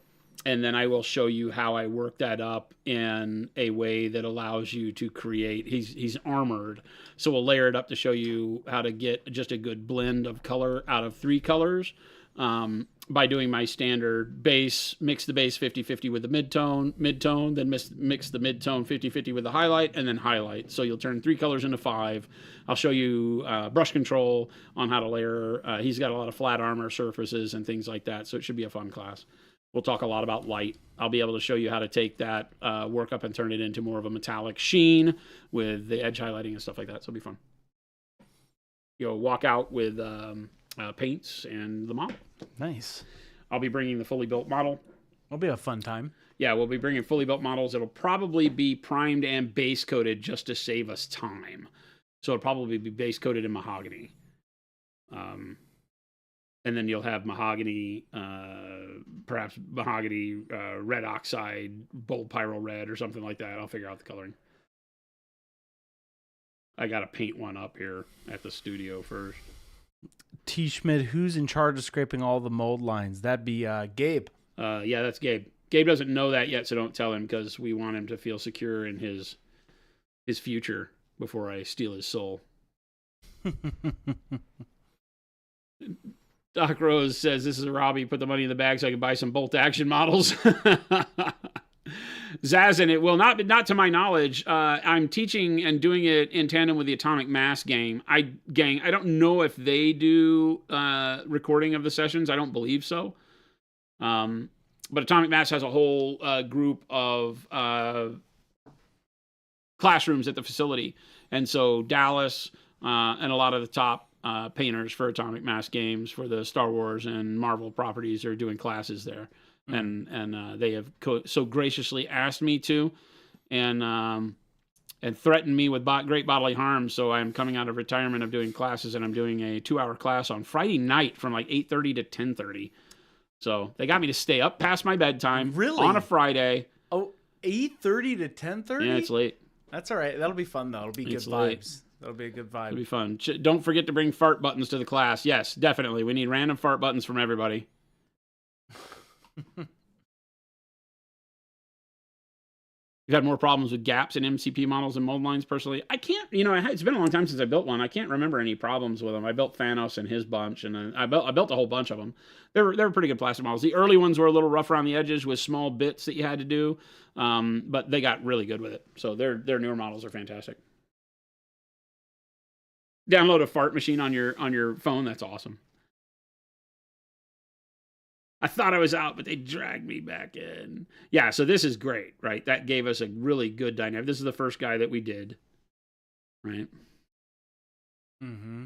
So you see how clean our wash dries. It doesn't give us anything we don't want, right? It keeps everything really nice. There's no speckling. There's no darkness where it shouldn't be. It just gives you the right amount of staining on everything. So they're fantastic washes, just to toot our horn here on our product side. But you can see also that the base coat with a wash on top of it gives you a pretty good, basis to begin with for your shading. And now we'll go back and highlight everything with the same colors that it was already painted with, right? So if I start with let's start with this guy's shirt, right? Is he dry? Oh no, he's not quite dry. Can't start with him. We'll start with this guy. That's the problem. I should have thought about that. We should have ended the show with me applying the final wash because now it's a little rough. Ask me anything. You guys have 5 minutes, or are you gonna start that next part? I'm gonna start the next part. This guy's dry, so I can do a little bit of work on him. We did the pants with the Payne's Gray as a color on there. And so now what we can do is go back with the same Payne's Gray. So the nice thing about this process in the way of painting is it allows you to do more with less. You need base coat color, a wash, and a highlight color. Right? But I can come in here, right? Yeah. So I can come in here and I can just start looking at, okay, well, there's a fold on the pants, and I can use the same Payne's gray that we already had on there, and it will highlight itself, even though this is a really dark color, so it's not going to show as prominently. Is this a step before you would go even lighter? Oh, yeah. Okay. Yeah, the wash made this color darker is the whole point here. Right. And so now, because the first base coat color we put on is darker with the wash over it, we can take that same base coat color, paint it on here, and it will highlight itself. So it, like I said, it's extending your paint collection somewhat to where you might only need 2 blues, a dark and a light blue, because the dark blue can have a wash put over it and then be brought back up as a highlight for itself, right? And I won't do it in like areas too far into the thigh here because that's in the shadow anyway. We can just leave that dark with the wash color. Now, are you going to do a little OSL of those glow sticks? Well, they wouldn't be cracked if they're on his belt. Oh, I guess that's a good point. Right. Generally, they'd crack them and hold them, or crack them and throw them. Yeah. So if they're on the belt, they'd be non. But just I will there. still paint them up to like the bright yellow green, Mm-hmm. just because they'd be that tint even though they're in not the sun. luminescing at the time, There's still that color. they're in the still sun. that color, right? They look like those otter pops Yeah. at this point. We'll paint them otter pop green. Hey, Gabe. Can you give me an otter pop? I feel like the answer is no. You were really mean to Gabe earlier. No response, chat. This is going to be one of his 15 reasons why Gabe is horrible, because Gabe doesn't bring him otter pops on demand. Reason number 16. Am I right, chat? See? Told you. No otter pops. No otter pops. So many otter pops, but no. Ew. Ah, gross! Get away from me. Help. See? You guys just witnessed reason number 10. They didn't, Bully. because you never turn your camera on, Chris. I don't have a camera. There's a problem. The producer did not give himself a camera, I did not. You guys don't want to see my ugly mug. even though instructed to do so. Chat. He pleads You the don't fifth. need, I need to be the voice of reason. The voice, the disembodied voice. Oh gosh, I'm not touching that. I wouldn't touch that damn banana. All You right. see what Philip does to that damn banana? Okay. All right, here we go. We chat, I have this like stress toy banana thing. It's just like filled with some mystery goop toy, whatever. It's like a novelty toy that's Did like you ever super have a stress. Stretch Armstrong toy? It's like the Yeah. stuff that's in the Stretch Armstrong. Yeah, toy. like the like if you've seen the like expandable, the monkey gorilla that gets smashed on the ground. Yes. That's the exact same whatever it is. And it's by my desk in my little nook. And when people come to talk to me, they come over and for lack of words, grab my banana. So it's not for better. It's always for worse. It's not a stress toy banana thing. Wad, I think it's called a dildo. No, Wad, boo, no, boo, Wad, no, none of that. It is not. It is actually some weird banana plaything. Do you want to show chat? No, I don't want to touch the damn thing. In order to show it, I got to touch it. I'm not touching that thing. It's on the floor. Have you seen what Philip does to it? Philip walks into my office with that damn banana and scares the hell out of me. I got to be like, Phil, put the banana down. Philip has this thing where like he'll pick something of yours up and like squeezes it, right? Like I don't know why. Well, I mean, Wants to because that's break what it. that's for. No, but he does that to all my stuff. Like he'll like Like grab your like a dog? bottle. Yeah, it's almost like he's like, hey, I gotta squeeze this. I'm like, what are you doing to my stuff? Squeezing it. Just can't funny. let Phil anywhere. That's right. Comes Wow. in, he squeezes you. Chat, it's 3:50. Where's the time? Oh, Are you kidding me? am I kidding you? I'm not, and don't call me Shirley. Surely you've got to be kidding. That's one of my brother's favorite movies. Oh my God. Rapunzel to the tower. What's a hospital? It's a big building with patients, but that's not important right now. That's not important right now. It's so good. Oh, Scraps is a boy dog. Oh my gosh. It's so Do you like good. gladiator movies? Have you ever seen a grown man naked? You ever seen a grown man naked? Phil's marine destruction is his nature. Oh my goodness. No, bananas are in his nature.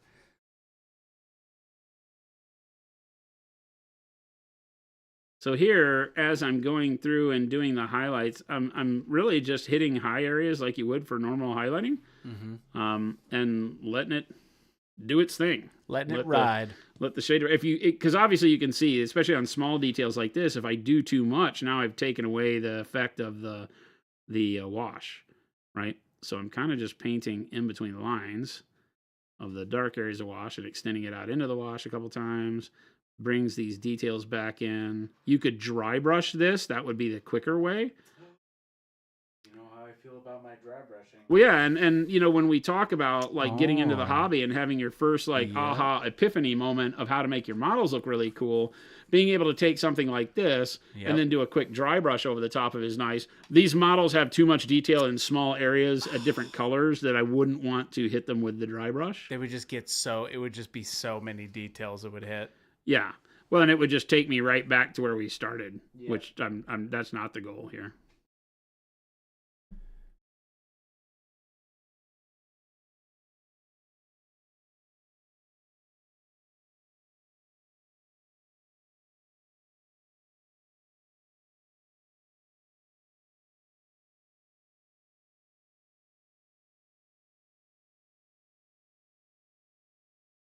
Jason, Sir, are you a big Mel Brooks fan?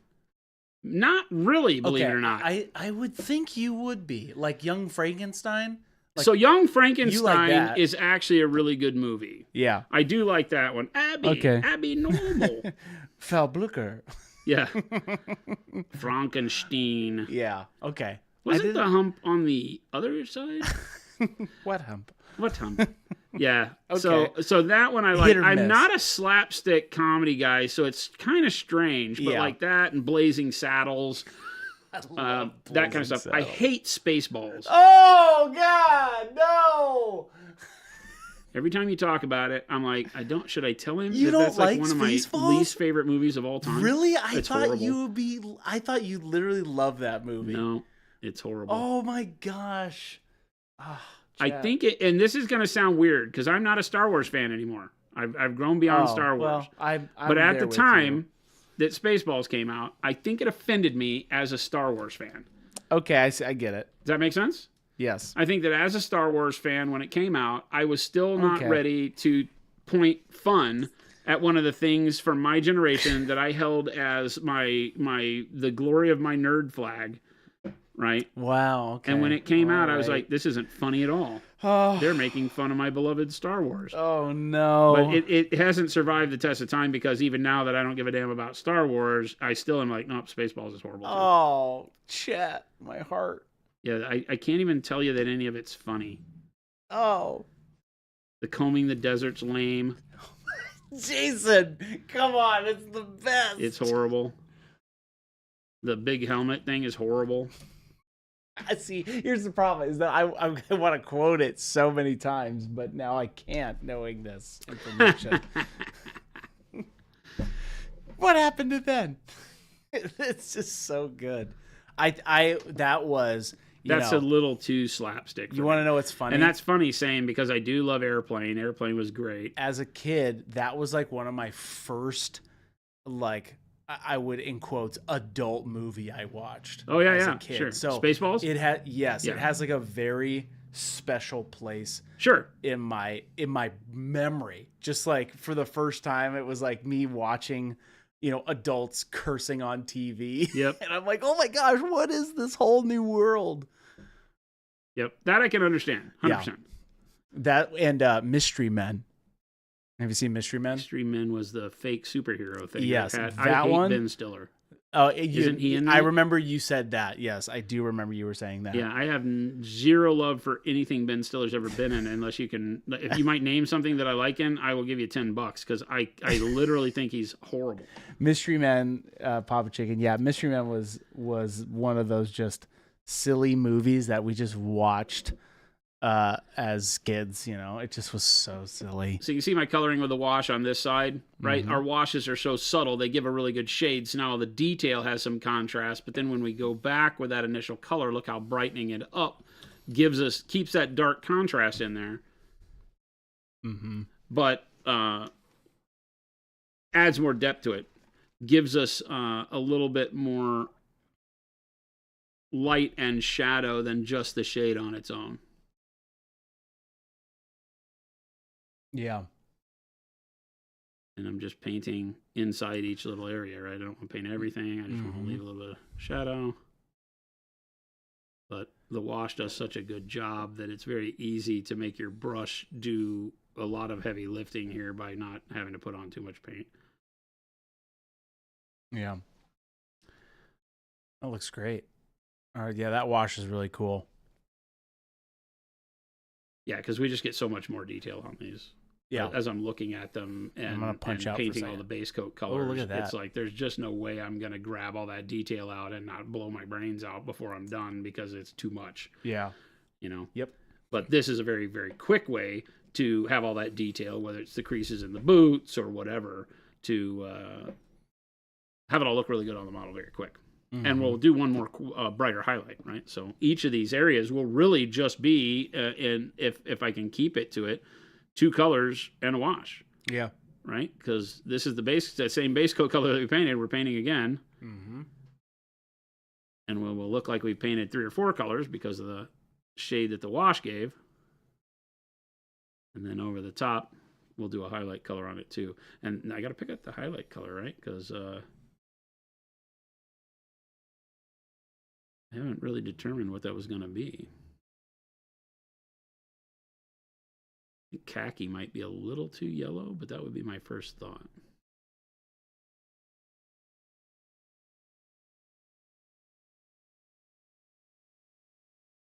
Is it quitting time, Chris? This is it. It's 3:57. Holy moly. You're going to have to wrap it up, Jason. Hey, you don't get to be, you are kind of the boss of me, aren't you? You guys are trying to go to Gamers Guild tonight, aren't you? Yeah, you're coming. I am not coming. I have a dinner tonight, unfortunately. I have a 6:45 dinner appointment. What?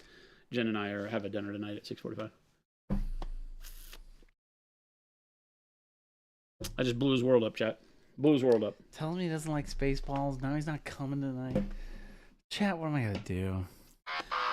Will Ferrell is the worst.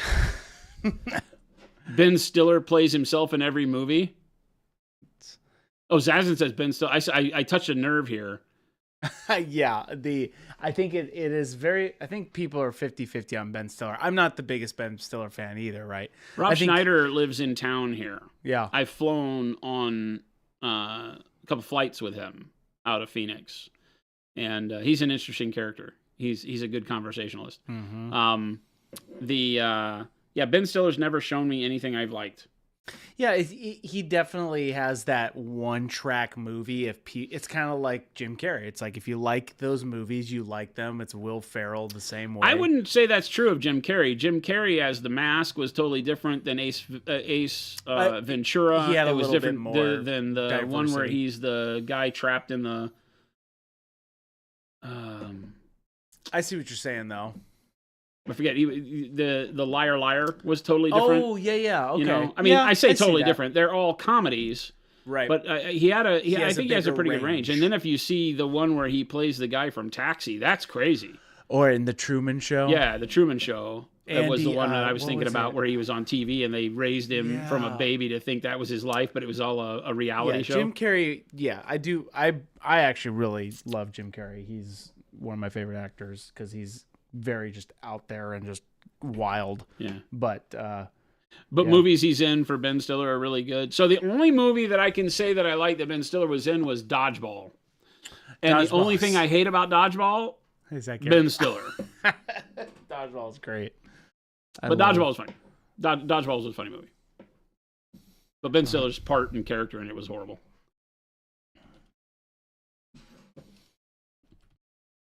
Wow. It's closing time and Jason has got a dinner tonight. The mood has gone down.